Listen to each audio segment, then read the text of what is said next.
Welcome to our second lecture. In first lecture we have seen the fundamentals of the mechanics, laws of physics and different types of force system. Today we will see the very important part of engineering mechanics, that is composition of forces and resolution of forces. First of all, what is meant by composition? Composition is the process to determine the effect of number of forces acting on the object by a single force. In other words, it is a process in which we are determining an equivalent force which produces same effect as that of number of forces acting on the object. Why composition is required? Because whenever an object is under the action of forces, assume that F1, F2, F3, these three forces are acting on block A. Then we have to find what is the effect of all these forces on block A. To determine the effect, whenever vector quantities are acting simultaneously, it is very difficult to directly add and subtract the quantities. We will see a very best example. If a block is there, two forces acting of magnitude 5 Newton and 10 Newton, then you will say that the resultant is 5 Newton, acting towards leftward. Same problem if we will change the values like this. I will change the arrow. Then you will say the resultant is 15 Newton towards leftward. Means we are adding and subtracting the forces. Assume that if it is in opposite direction of 10, value is 10, then you will say that the resultant of this force system is 0, because both are cancelling each other.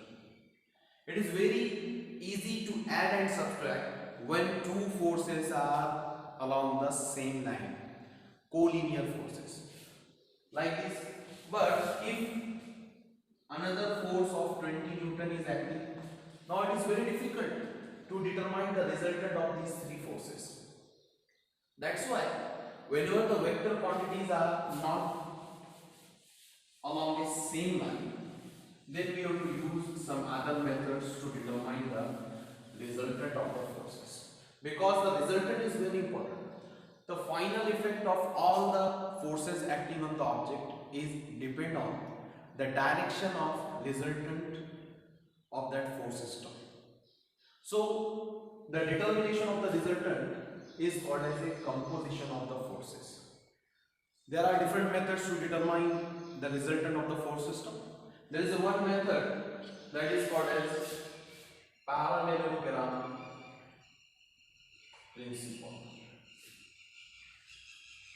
Parallelogram principle states that if two forces acting concurrently on the object being represented in magnitude and direction by two adjacent sides of the parallelogram, then the resultant is diagonal of the parallelogram. It is a statement of the law of parallelogram of the forces. We will understand this principle with the help of the figure. Assume that F1 is the force represented by vector AB and F2 is the force represented by AB. Both are acting at point A. Law of parallelogram states that if two forces are acting concurrently, being represented in magnitude and direction by two adjacent sides of the parallelogram, then the resultant of these two forces is diagonal of the parallelogram. Means the force F1 and F2 acting at A, the resultant is R, which is represented in magnitude and direction by the diagonal AC. Now how to find the resultant? To find the resultant, I will split This figure we will give the name ABCDE. As it is parallelogram means opposite sides are parallel to each other. If angle theta F1 and F2 has the angle theta, then this angle is also theta. I will apply the Pythagoras theorem in triangle ACE. AC square equal to AE square plus CE square. Now AC square means R square. AE square, it is the addition of AB and BE. Therefore I will write AB plus BE square plus CE square. But we know that the AB is represented by F1. But B, the value of the B we don't know, and similarly value of C also is we don't know. So listen here. In triangle ACE, cos theta equal to adjacent upon hypotenuse AE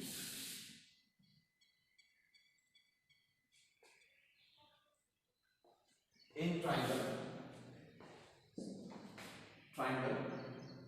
BCE, cos theta equal to BE divided by BC. BE divided by BC. BC, the value of BC is F2. It is the, if AD is F2, therefore BC is also F2, because parallelogram means opposite sides are equal and parallel to each other. Therefore BE equal to, we have to find the value of B, and BC is F2, therefore BE equal to F2 cos of theta. Similarly, in same triangle of BCE, if you will take the sin theta is opposite upon hypotenuse CE upon BC. CE we have to find, therefore we will write as it is CE, and BC is F2, therefore CE equal to F2 sin theta. I will write here F2 cos theta, F2 sin theta. We will put the value of BE and CE in this equation number 1. Listen here. R square equal to AB means F1, BE means F2 cos of theta bracket square, CE means F2 square sin square theta. We will expand the bracket. R square equal to F1 square plus twice F1 F2 cos of theta plus F2 square cos square theta plus F2 square sin square theta. We will put F2 common. So this, the equation will become R square equal to F1 square twice F1 F2 cos of theta plus F2 square.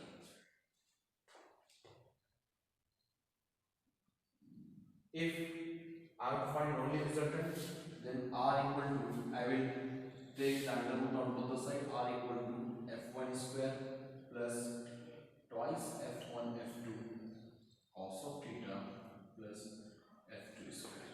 It is the mathematical expression to determine the magnitude of the resultant acting on parallelogram.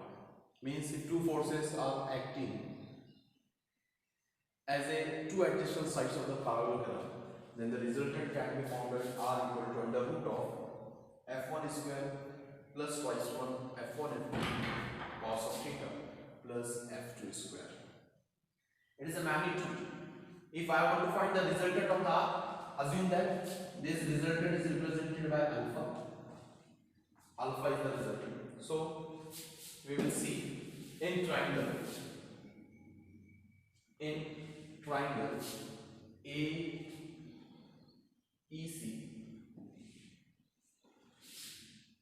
tan alpha equal to opposite upon adjacent. Opposite means CE, adjacent AE. C is already, we know that C is F2 sin theta. Therefore AE is addition of AB and BE, F1 plus F2 cos of theta.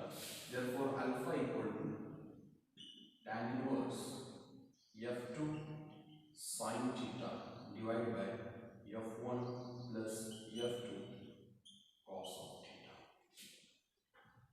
That is the direction of the resultant. When we have to find the resultant of the two forces being represented in magnitude and direction by two adjacent sides of the parallelogram, then the magnitude is given by r equal to under root of f1 square twice f1 f2 cos theta plus f2 square, and direction alpha is given by tan inverse f2 sin theta divided by f1 plus f2 cos of theta. But very important point, the key point for using the law of parallelogram of the forces is, this law is useful only when two forces are acting concurrently. Concurrently means the point of application of the forces is same. Whenever two forces are there and concurrent forces, condition of concurrency is applicable, then only we can use law of parallelogram of the forces. There is one another method, because there are number of methods to determine the composition of the forces. But very important thing is that instead of number of process methods, theorems, we will use a general method to determine the resultant of the force system.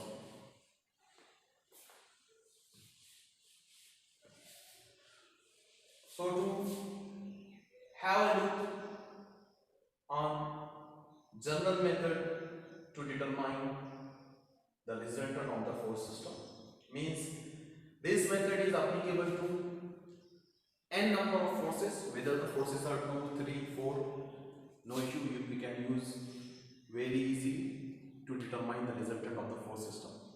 In books there are different methods also given for number of forces, like sine rule, cosine rule also we can use to determine the resultant. But instead of remembering all these laws, we will go for simple one, that is general method. To have the understanding of general method of the forces, very important thing is that resolution of the force. Resolution of forces. Why resolution of forces are required? First of all, what is mean by resolution? Resolution means we are splitting a single force into its component without changing its effect on the force system.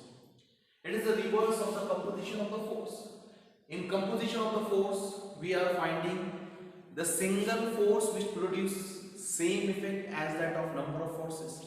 But in resolution, we will split a single force into its composition and components of the force without changing the effect of the force system. Very easy.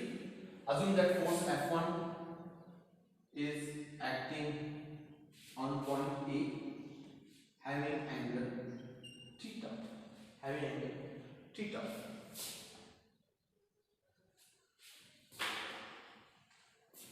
To split it into its component, I will make a triangle A, B and C.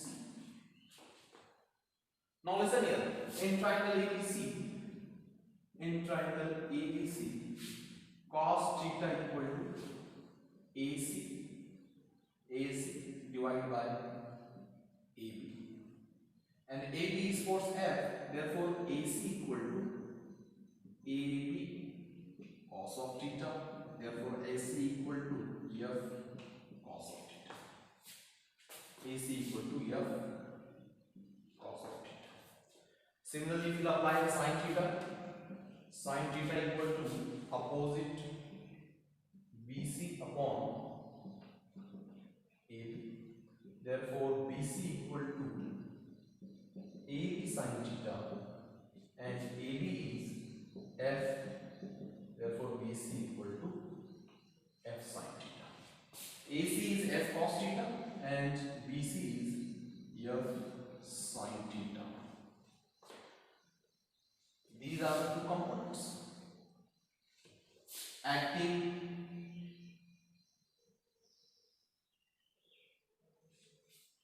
rightward and upward components, making an angle of 90 degree.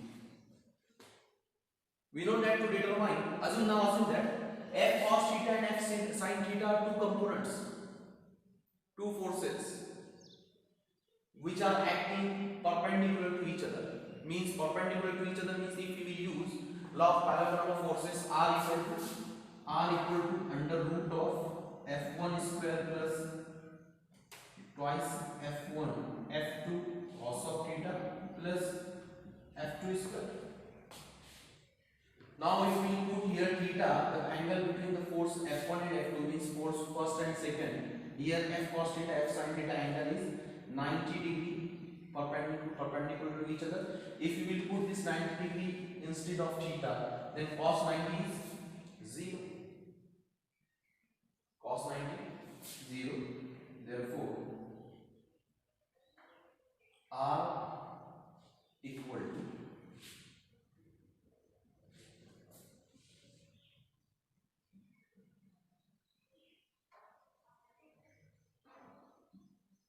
F1 square plus F2 square. That is the result.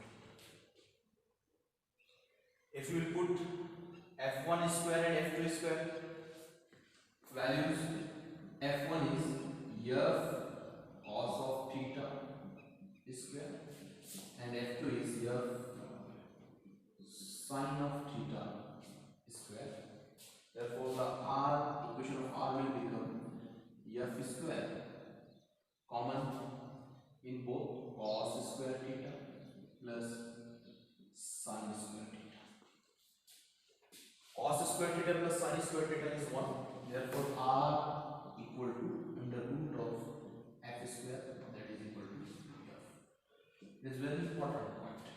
Means resultant is F. What it means?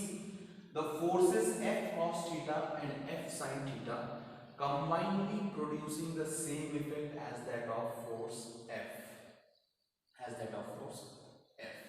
Means F cos theta is horizontal component of the force F which is inclined at an angle of theta, and F sin theta is vertical component of force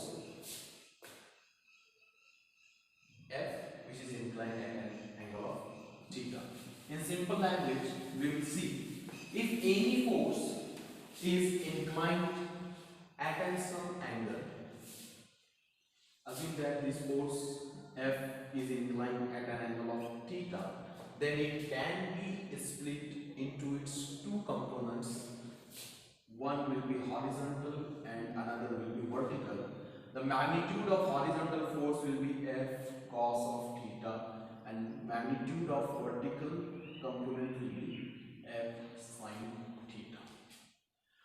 Horizontal force cos of angle, vertical force sine of angle.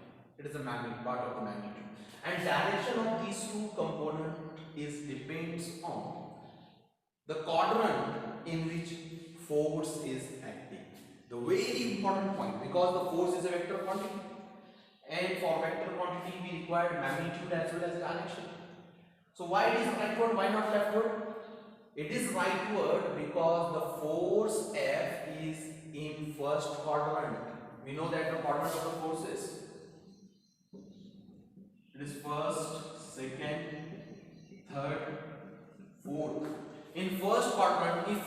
lying in first quadrant, the component will be rightward and upward. If it is in second quadrant, if the force is acting like this, force F, then the component, horizontal component will be leftward, magnitude will be same, F cos theta, F sin theta, but the direction in this case it is leftward, and for vertical it is upward, because this force F is acting in second quadrant. If force is acting in fourth quadrant, force F, angle theta, then horizontal component will be acting in rightward direction and vertical component will be in downward direction. The magnitude will remain same, F cos theta, F sin theta, but direction is different as that of other forces. The force acting in third quadrant, assume that it is acting in third quadrant, force F, then the horizontal component magnitude will be same, F cos theta, but it will act towards left, and vertical component will act towards down with same magnitude, F sin theta. Magnitude there is no problem. Horizontal is with cosine and vertical will be with sine. And very important point is that this angle theta is measured from horizontal reference line or from x-axis. Always remember, if this angle is given from y-axis, assume that it is 30, then we for simplicity you can reverse the, when angle is given from y-axis vertical plane, this will become f sin theta, this will become f cos theta, but it creates a confusion. That's why we will use only a horizontal reference, means if it is from vertical it is 30, then in horizontal it is 60. Okay, wait, it is very clear now how to resolve the forces. The resolution will be done with the help of the inclination with horizontal reference line or x-axis. The horizontal component will be force cos of angle. Vertical component will be force sine of angle. Now, what is the general method to determine the resultant of the force system? Very easy. We will see step by step. First step 1. Step first is resolve all the inclined forces. Resolve all forces. Resolve means you have to split the given force into its component.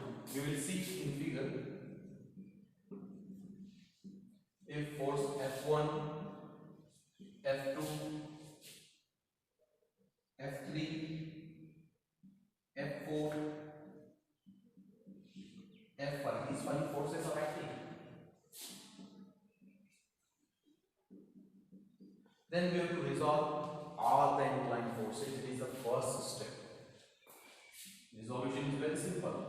If it is angle theta 1, F1 cos of theta 1, F1 sine of theta 1. It is theta 2, F2, then F2 cos of theta 2, F2 sine of theta 2. F4, if angle is theta 3, cos theta 3, F4 sine theta 3. So very important thing, the twist in F3 is, this F3 seems like it is acting in third quadrant, but always remember the quadrant is depends on the direction of force. Here this F3 is directing in first quadrant, that's why it is acting in first quadrant. Quadrant is very important to decide the direction of component. F3 is in first quadrant, therefore horizontal component F3 cos theta 4 will be rightward and F3 sin theta 4 will be upward. F5, it is acting in fourth quadrant. F5, if angle is theta 5, cos theta 5, and here F5 sin theta 5. It is the first step. In first step, we will resolve all the inclined forces. The force system may have horizontal force. For example, a force is acting F6 like this. We will not resolve because it is itself it is a horizontal. Now assume that these five forces are acting. These five forces, we have split each force into two components, and with components now the force system is of 10 forces. Initially the force system which is given, it is of 5 forces. After resolution it will become a force system of 10 forces. Second step is, after this resolution we will determine algebraic sum of horizontal forces, summation fx we will determine, and we will determine algebraic sum of vertical forces, summation fy. X we will represent all the forces along x axis or horizontal line, and y represent all the forces along vertical line or y axis. Now we have to add and subtract. Algebraic sum means we have to add and subtract. Very easy. When add and subtract is taking place in scalar quantity, it is very easy. 2 plus 2 4. But in vector quantity we have to see the direction also. That's why we require a sign convention.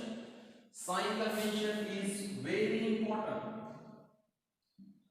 We will consider rightward force as positive and leftward force as negative. Rightward positive, leftward negative. Similarly, upward force will be considered as positive and downward force will be considered as negative.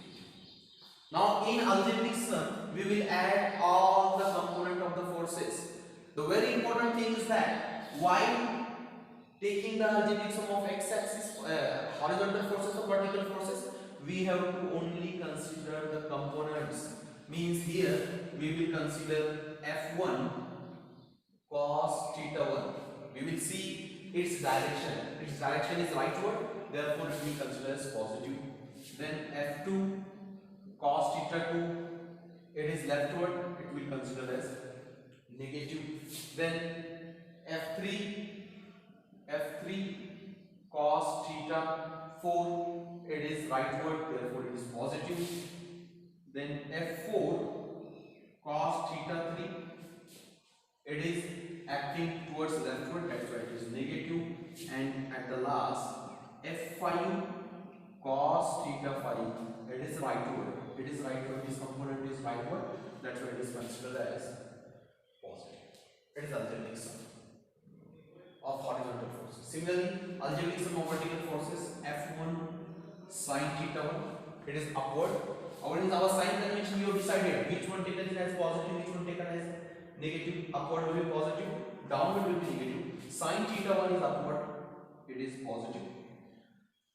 Second force, f2 sin theta 2, this one, it is also upward, positive.